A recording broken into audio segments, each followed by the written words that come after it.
आजकल समाजवादी पार्टी सड़कों पर है और सड़क ही नहीं बल्कि पूरे प्रदेश में हर जिले में पिट रही है और सरकार के खिलाफ मोर्चा भी खोल रही है। लेकिन असली सवाल यह है कि समाजवादी पार्टी की लड़ाई किससे है। समाजवादी पार्टी के छात्र सभा के प्रदेश अध्यक्ष दिग्विजय सिंह देव हमारे साथ हैं। मैं उनसे जानना भी चाहूँगा क्योंकि हाल ही में पुलिस से एक बड़ा मोर्चा उन्होंने लिया था। कहा जाता है कि वह राजभवन पर राज्यपाल को ज्ञापन सौंपने के लिए जा रहे थे। दिग्विजय जी स्वागत है। धन्यवाद। दिग्विजय जी, एक बड़ा सवाल है कि आप लोग हमेशा पिट रहे हैं, जिले में ही पिट रहे हैं, तहसील में पिट रहे हैं, तो आपकी लड़ाई किससे है? देखिए, हमारी लड़ाई और ख़ासकर समाजवादी पार्टी की लड़ाई, समाजवादी पार्टी के राष्ट्रीय अध्यक्ष आदरणीय अखिलेश यादव जी की लड़ाई, हमारी लड़ाई इस व्यवस्था परिवर्तन से है। एक ऐसी व्यवस्था जहां पर समाज के तमाम तबकों को नज़रअंदाज किया जा रहा है, जहां एक तरफ गरीबों के लिए कोई योजनाएं नहीं है, जहां गरीब छात्रों के लिए किसी तरह की कोई नई चीज़ें डेवलप नहीं की जा रही हैं, और जो सबसे बड़ी बात है कि अगर आम छात्र अपनी समस्या, अपनी दिक्कतें, अपनी प्रॉब्लम लेके जा रहा है तो उसको मारा पीटा जा रहा है। ये ब्रिटानिया हुकूमत बन गई है। ये सरकार तानाशाह सरकार बन गई है। क्या नौजवान अपनी बात भी नहीं रख सकते? क्या नौजवान अपनी बात भी नहीं कह सकते? क्या नौजवान अपनी समस्याओं को, कितनी सारी प्रॉब्लम्स है स्टूडेंट के सामने, स्कॉलरशिप का मुद्दा हो, तमाम तरह की फीस हाइक का मुद्दा हो, हॉस्टल्स के मुद्दे हो, छात्र संघ का मुद्दा हो, इतनी सारी समस्याएं, रोजगार का मुद्दा हो, बहुत सारी समस्याएं हैं। और अगर इनके खिलाफ हम लड़ेंगे नहीं तो हमारी असली लड़ाई इस व्यवस्था परिवर्तन के है और हमारी असली लड़ाई इस तानाशाह सरकार के खिलाफ है। जी, आप लोग स्कॉलरशिप को लेकर के सड़कों पर भी आए थे और दुनिया भर का प्रोटेस्ट आप लोगों ने किया था। क्या आपको पता है इसका कुछ रिजल्ट निकला? देखिए, ये इस सरकार में सबसे ज़्यादा ये संवेदनहीन सरकार है। इस सरकार को, खासकर योगी सरकार को, छात्रों से कुछ लेना देना नहीं है। इन्होंने कोई प्री प्लान नहीं बनाया है, कोई स्ट्रेटजी नहीं तैयार की है कि छात्रों के साथ कैसा होगा। पता नहीं कैसे कैसे नियम ये लागू कर देते हैं जिससे छात्रों का नुकसान होता है। ये लड़ाई हम पिछले कई दिनों से लड़ रहे हैं, पिछले साल से भी लड़ रहे हैं, और ये लड़ाई हम भविष्य में भी जारी रखेंगे। ये सरकार आसानी से तो मानने वाली नहीं, क्योंकि पूंजीपतियों की सरकार है। ये पूंजीपतियों को फ़ायदा पहुंचाने वाली सरकार है। ये गरीब मजदूर, किसान के बेटे, पिछड़ा दलित अल्पसंख्यक समाज के बेटों के खिलाफ काम करने वाली सरकार है। तो ये लड़ाई बड़ी है और इस लड़ाई को हम पूरी ताकत से लड़ेंगे जब तक कुछ ना कुछ परिवर्तन नहीं आ जाता। दिग्विजय सिंह जी, असली सवाल यह है कि आप लोग लड़ाई लड़ रहे हैं या सरकार सुनने वाली नहीं है। आखिर सरकार सुन क्यों नहीं रही है? क्या सरकार को यह जानकारी नहीं हो पा रही है कि असली समस्या कहाँ पैदा हो रही है? देखिए, सरकार संवेदनहीन है। हम पहले कह चुके हैं कि अगर सरकार संवेदनहीन नहीं होती तो आप बताइए, अब तक 6 इन्होंने जो भर्तियां निकाली उनके पेपर लीक आउट हो गए। एक इन्होंने भर्ती की, शिक्षक भर्ती, उसमें घोटाला हो गया। छात्रों की फीस को लेकर कभी संवेदनशील नहीं हो पाई। अभी आज के दौरान जब कोरोना महामारी में हर आदमी परेशान है, जीवन यापन करने के लिए परेशान है, उस समय उत्तर प्रदेश के उप मुख्यमंत्री कहते हैं कि छात्रों को तो फीस देनी ही होगी। यानी वो गरीब मजदूर किसान के बेटों के भविष्य के साथ खिलवाड़ करना चाहते हैं। और जो सबसे बड़ी बात है कि इनके एजेंडे में कहीं नौजवान नहीं है। इन्होंने अपने संकल्प पत्र में क्या कहा था कि हम लैपटॉप देंगे और 2 GB डाटा देंगे। जब आज के समय में ऑनलाइन पढ़ाई हर कोई कराना चाहता है, हर कोई चाहता है, जो सारे कॉलेजेस, सारी यूनिवर्सिटीज़ ऑनलाइन क्लासेस की बात कर रहे हैं, तब सोचिए कि आदरणीय अखिलेश यादव जी के दी हुई लैपटॉप की प्रासंगिकता कितनी बढ़ जाती है। लेकिन उन्होंने क्या कहा था? ये कहते हैं हम अपना घोषणा पत्र नहीं, हम संकल्प पत्र जारी करते हैं कि जो हम करेंगे वो 100% करेंगे। लेकिन बताइए, लैपटॉप कहाँ है, 2 GB डाटा कहाँ है? तो इनके एजेंडे में छात्र है ही नहीं, इनके एजेंडे में नौजवान है ही नहीं। तो ये लड़ाई कोई उनके जो बातें कहते हैं उनके खिलाफ है। और सोचिए कि अगर हम आवाज़ उठाना बंद कर देंगे तो फिर कौन लड़ेगा? आम जनता जानते ही हैं, स्टूडेंट जो गरीब परिवारों से आता है या मध्यम वर्गीय परिवारों से आया है, वो बेचारे रोड पर आके प्रोटेस्ट नहीं कर सकते, क्योंकि उनके साथ भविष्य का सवाल है। अगर 2 मुकदमे उन पर लगा दिए जाएंगे तो उनका भविष्य खत्म हो जाएगा। हमारी जिम्मेदारी, आखिर विपक्ष का काम क्या है, संगठनों का काम क्या है? संगठनों का काम ही है सरकार की जाति के खिलाफ, सरकार के इस जो गलत नीतियाँ, इनके खिलाफ लड़ाई लड़ना। अब सरकारें बर्दाश्त नहीं कर पाती तो लाठी डंडे चलाती हैं और जेलों में भेज देती हैं। लेकिन इनके लाठी डंडों से, जेलों से या इनकी तानाशाही से या इनकी जातियों से हम डरने वाले नहीं हैं। हम इनसे लड़ते रहेंगे, चाहे परिस्थितियां कोई भी हो और चाहे कीमत कोई भी चुकानी पड़े। दिग्विजय जी, अभी हाल ही में जब मुख्यमंत्री जी कहीं जाते हैं, फीता काटने के लिए जाते हैं, तो आप लोग प्रोटेस्ट करते हैं, उनके खिलाफ नारेबाजी करते हैं। बीआरडी मेडिकल कॉलेज में कोरोना वार्ड का उद्घाटन 4 दिन पहले किया गया। वहाँ पर भी समाजवादी छात्र सभा के और तमाम नौजवान वहाँ पहुँच गए और बताया जा रहा है समाजवादी पार्टी के ही लोग थे और उन्होंने मुख्यमंत्री को जो है मुख्यमंत्री विरोधी नारे लगाए। ऐसा आप लोग क्यों करते हैं? मुख्यमंत्री को ही हमेशा टारगेट करते हैं। देखिए, योगी जी ही तो मुख्यमंत्री हैं और वही तो मुखिया हैं। कौन मुखिया है? जो मुखिया है उसको ही तो कदम उठाने हैं। लेकिन करें क्या वो बेचारे, अपना खुद का कोई काम तो है नहीं, दूसरे के काम को अपना काम बता देते हैं, राम राम जपना और पराया काम अपना। मतलब आप अंदाजा लगाइए, क्या वो जो मेडिकल कॉलेज बना वो किसने बनाया, जो ये मेट्रो बनी किसने बनाई, आप जहाँ रिवर फ्रंट पे खड़े हैं बताइए किसने बनाया। इसका काम रुका हुआ है, थोड़ा सा काम अगर और हो जाता तो जो ये नदी आज काली दिख रही है साफ हो गई होती, इसमें से बदबू नहीं आ रही होती, लेकिन उन्होंने काम रोक दिया। लेकिन जब फोटो खिंचाने की बात आती है, डायल 100 का नाम बदल दिया, 112 कर दिया। तो ये नाम बदलने वाली सरकार है, क्रेडिट लूटने वाली सरकार है, मेहनत की लूट करने वाली सरकार है। तो हम जब आप हमारी मेहनत की लूट करोगे, हमारे नेता आदरणीय अखिलेश यादव जी के कामों की लूट कर रहे हो और नाम बदलकर आप अपना बताना चाह रहे हो, जनता को गुमराह करना चाह रहे हो अपने माध्यम से, अपने जो आपके हथकंडे हैं उनके माध्यम से आप गुमराह करना चाह रहे हो, तो आप तो टारगेट हो गए ही और आपसे ही सीधी लड़ाई है। आप याद करिए पिछली सरकार में कोई भी अगर घटना घट जाती थी तो उत्तर प्रदेश के मुख्यमंत्री, तत्कालीन मुख्यमंत्री अखिलेश यादव जी की बड़ी बड़ी फोटो दिखाई जाती थी, और आज की डेट में फोटो गायब है चैनल पे आप वो फोटो नहीं दिखाई जाती।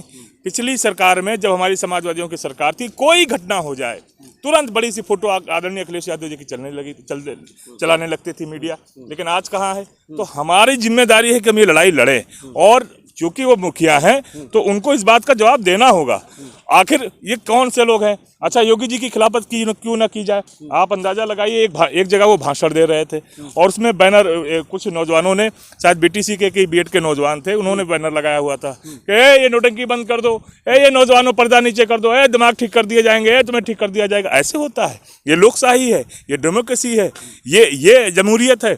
आप इस तरह से काम करोगे कि नौजवान की आवाज़ कहोगे पर्दा नीचा कर दो, दिमाग ठीक कर देंगे, ऐसे नहीं होता। ये लोकतंत्र है, लोकतंत्र में संविधान ने ताकत दी है, बाबा साहब के बनाए संविधान ने हमें ताकत दी है कि हम अपनी बात कह सके, अपनी आवाज़ उठा सके, और उनकी जिम्मेदारी है हमारी आवाज़ सुनना अगर हमारे साथ अन्याय हो रहा है। और अगर वो आवाज़ नहीं सुनेंगे तो हम उनके खिलाफ लड़ाई लड़ेंगे, उनके खिलाफ मोर्चा खोलेंगे और काले झंडे दिखाएंगे।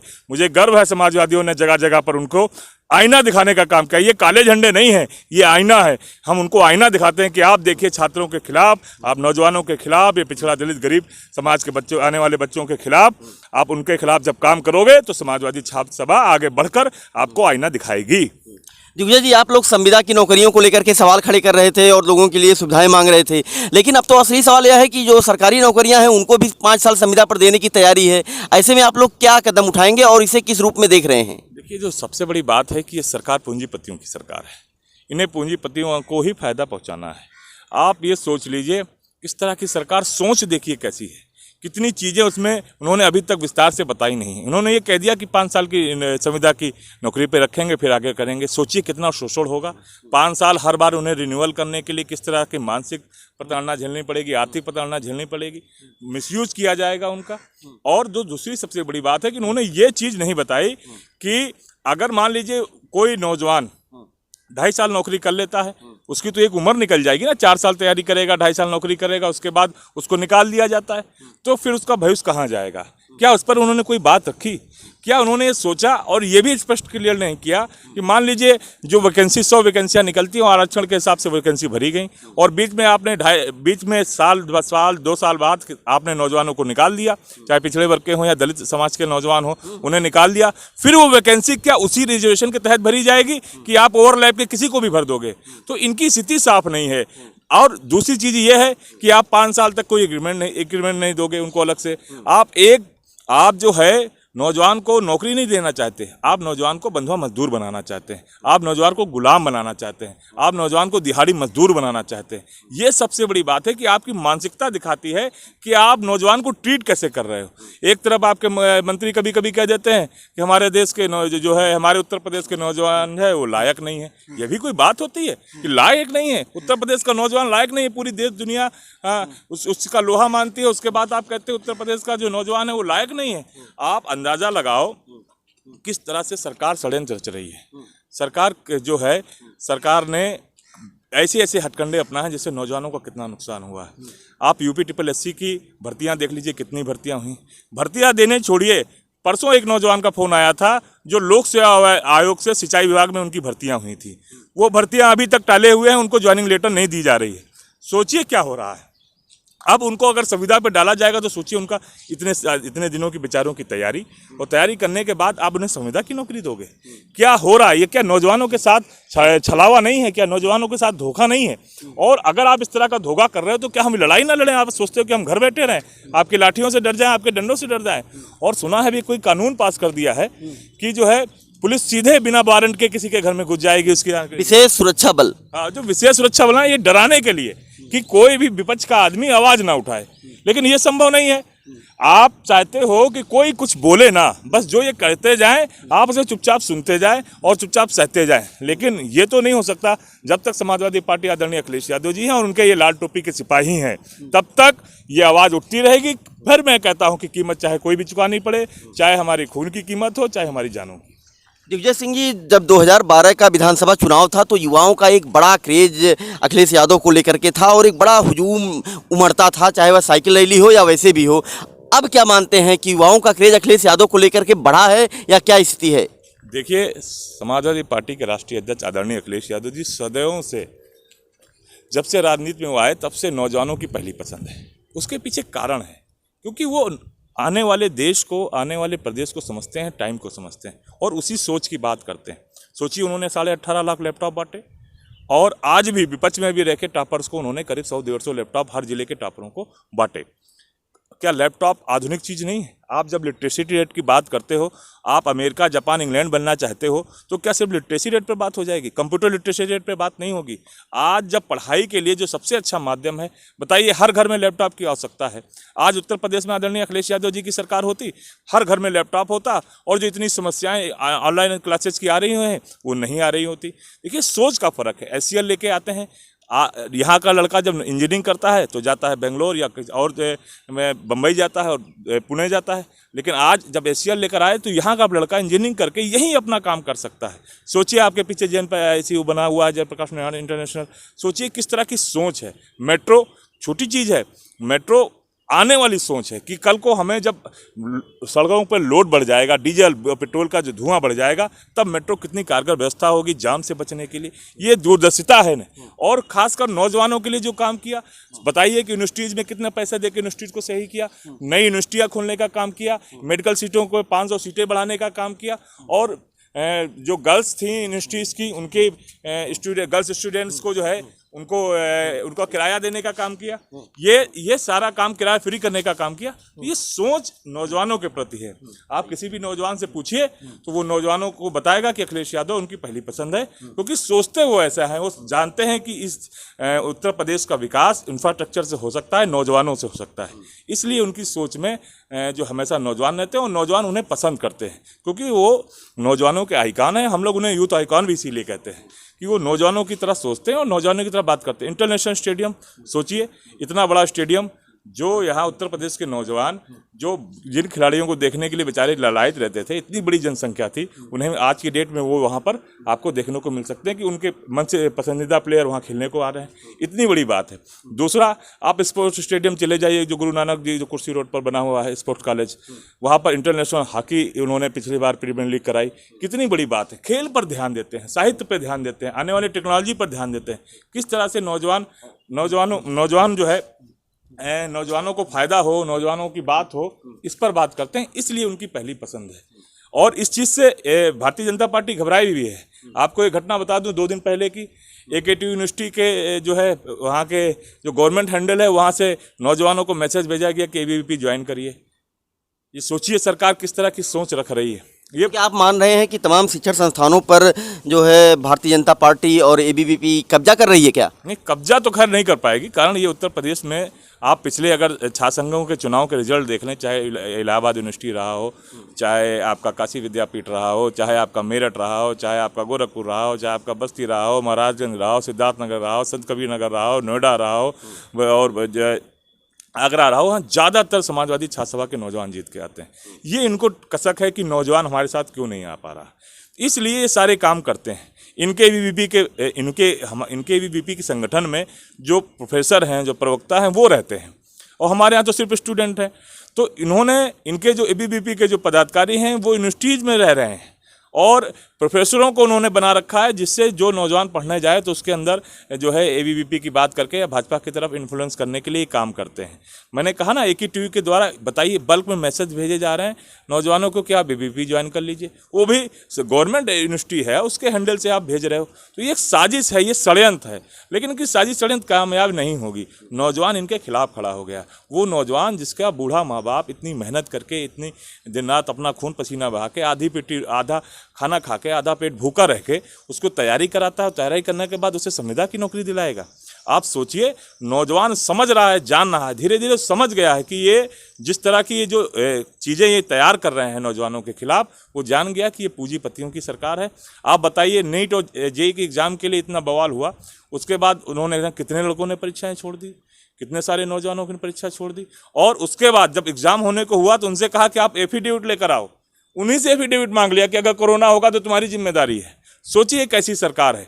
इस छलावे से नौजवान नाराज है और इस छलावे को जान चुका है, इनका जो झूठ है उसका पर्दाफाश हो चुका है। अब छात्र नौजवान सिर्फ एक तरफ समाजवादी विचारधारा की तरफ और आदरणीय अखिलेश यादव जी की तरफ एक टक देख रहा है कि अब ये जो है नई व्यवस्था परिवर्तन के लिए 22 में बाइसिकल का आना जरूरी है।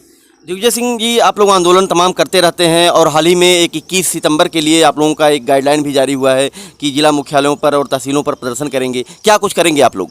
देखिए, चाहे 21 तारीख को हुआ, इससे पहले 14 को हुआ, फिर 9 को हुआ, फिर 31 को हुआ, लगातार समाजवादी पार्टी और समाजवादी पार्टी के यूथ फ्रंटल, चाहे वो युवजन सभा हो, लोहियावानी हो, यूथ ब्रिगेड हो और चाहे समाजवादी छात्र सभा हो, लगातार वो सड़कों पर आंदोलनरत है, क्योंकि लगातार सरकार कोई ना कोई एक नया तानाशाही फरमान लाके जारी कर देता है। नौजवान जो बेचारा दिन रात मेहनत करके नंगे पाँव कैसे कैसे, एक नौजवान से पूछिए कि क्या कुछ झेलता है कि नौकरी मिल जाए, वो अपने माँ बाप का सपना पूरा करना चाहता है, लेकिन उसे मिलता क्या है? 6 भर्तियाँ कराते हैं, उसके पेपर लीक आउट होते हैं। बताइए नौजवानों से कितना पैसा लिया जा रहा है। अगर एक आंकड़ा लिखा जाए तो हजारों करोड़ रुपया नौजवानों से ले लिया गया और उनके जो है भर्तियों की कोई एग्ज़ाम नहीं हुए और जिनके एग्ज़ाम हो गए उनके पेपर लीक हो गए। तो नौजवान नाराज़ है, किस तरह से बूढ़े माँ बाप का जो नौजवान है उसके साथ छलावा हो रहा है, इसलिए नाराज़ है। इसी लड़ाई को लेकर देखिए, आप ITI बेच रहे हो, आप पॉलिटेक्निक बेच रहे हो, सोचो आप सब कुछ बेचना चाहते हो। मैं कहता हूँ ये पूंजीपतियों की सरकार है, ये पैसे वालों को फ़ायदा पहुँचाना चाहती है, गरीब मजदूर किसान के बच्चों के बारे में नहीं सोचती। इसी के लिए चाहे वो किसान हो चाहे नौजवान हो, हर क्षेत्र में ये फ्लॉप है, पूरी भ्रष्टाचारी सरकार है। आपने देखा शिक्षक भर्ती में घोटाला, PPT में घोटाला, अभी आने दीजिए समय, इतने घोटाले निकलेंगे कि शायद भारतीय जनता पार्टी ही घोटाली सरकार मानी जाएगी। 21 तारीख को जो पूरे उत्तर प्रदेश में उत्तर प्रदेश की जनता का हाल बेहाल है, उसको लेकर तमाम मुद्दों को लेकर, चाहे किसानों का है, छात्रों का हो, नौजवानों का हो, व्यापारियों का हो, चाहे लॉ एंड ऑर्डर का हो, आप सोचिए कि नौजवान अपहरण हो जाता है, उसकी लाश नहीं मिलती। कितनी दुखद बात है। आप अंदाज़ा लगाइए, व्यापारियों के घुस के गोली मार दी जा रही है। ये सरकार फेल है। इनके अधिकारी, इनका IPS अधिकारी खुद हत्या में षड्यंत्र में शामिल है, जेल जा रहा है, इनके DM जेल जा रहे हैं। यानी पूरी सरकार इन्होंने अधिकारियों पर छोड़ी और अधिकारी पूरी भ्रष्टाचार चरम पर ला के खड़ा कर दिया है इस सरकार को। और पूरी सरकार इनके विधायक इनके खिलाफ बोल रहे हैं, इनके लोग इनके खिलाफ बोल रहे हैं, नौजवान इनके खिलाफ बोल रहे हैं। डिसलाइक आज देश के प्रधानमंत्री जी का भी जन्मदिन है, तो लेकिन नौजवानों ने उन्हें डिसलाइक करना शुरू कर दिया कि नहीं कर दिया। ये देखिए, हिंदुस्तान की भोली भाली जनता है, ये अपने सर पर बैठाना जानती है और सर से उतारना भी जानती है, और कई लोगों को उतारा भी है। तो ये भ्रम में ना रहें। ये नौजवान जब तक आपकी मानेंगे तब तक मानेंगे, लेकिन जब एक बार सर से नीचे उतारेंगे ना, तो फिर आपको ज़मीन में मिट्टी में मिला के रख देंगे। दिग्विजय सिंह देव जी, छात्र सभा का प्रदेश अध्यक्ष, समाजवादी पार्टी बनाए जाने के लिए एक बार फिर से आपको बधाई। बहुत बहुत धन्यवाद। और मैं आदरणीय अखिलेश यादव जी ने दोबारा मुझ पर विश्वास जताया है, और ये मेरी जिम्मेदारी बनती है कि उनके विश्वास के लिए मैं अथक मेहनत करूं, समाजवादी विचारधाराओं से लोगों को जोड़ूं, नौजवानों को जोड़ूं। और ये बहुत अच्छी बात है कि देश में एक ऐसा नेता है जिसकी पार्टी में गरीब मजदूर किसान के परिवार से आने वाला नौजवान भी राजनीति के सपनों में, राजनीति के लिए सपना देख सकता है, राजनीति में आगे जाने के लिए सपना देख सकता है। और मेरा सौभाग्य है कि हमें एक ऐसा नेता मिला है, ऐसी एक विचारधारा और एक ऐसी पार्टी मिली है।